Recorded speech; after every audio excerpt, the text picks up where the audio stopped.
Let's make homemade focaccia. I've made my dough in a previous video, so be sure to check that out. It is a rising dough, and I use it for both my focaccia as well as my pizza dough.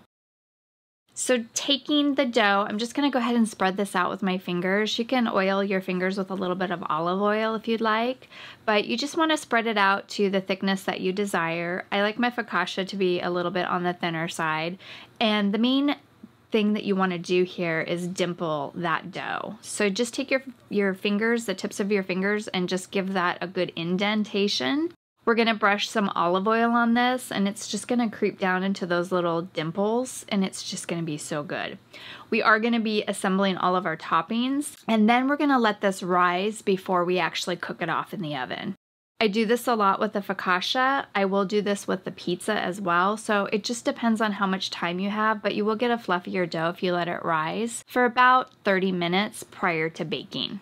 Next, I'm going to go ahead and start building those toppings. So I'm putting on some caramelized onions.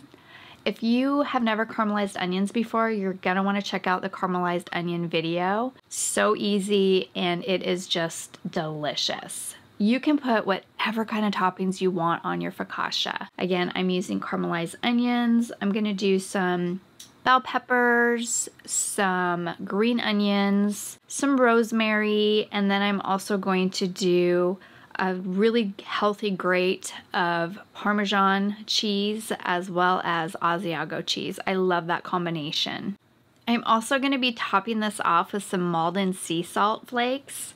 It's a flaked salt. They look like little pyramids. They're so cool. And they just add this delicious crunch of saltiness to your focaccia. Highly recommend it. If you don't have Maldon flaked sea salt, then just use any good sea salt. You're going to want a finishing sea salt. Then you want to just give it a good grind of pepper, a drizzle of olive oil, and then you want to grate your Parmesan cheese and your Asiago.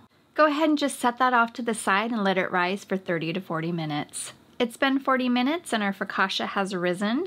I'm going to throw a sprig of rosemary on top just for a decorative element.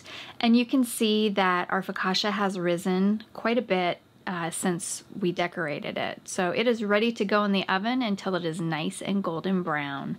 Here we go, final product, nice and golden brown and ready to cut into and enjoy. A nice balsamic glaze would be delicious with this. If you want to learn how to make balsamic glaze, head on over to the recipe section of the website. We've got a fantastic recipe there for you, or you can buy store-bought. Look how beautiful that is. It's got a nice springy middle and a nice little crunchy edge, so good. Be sure to drop me a note as well as some pictures of your focaccia and let me know how you like it.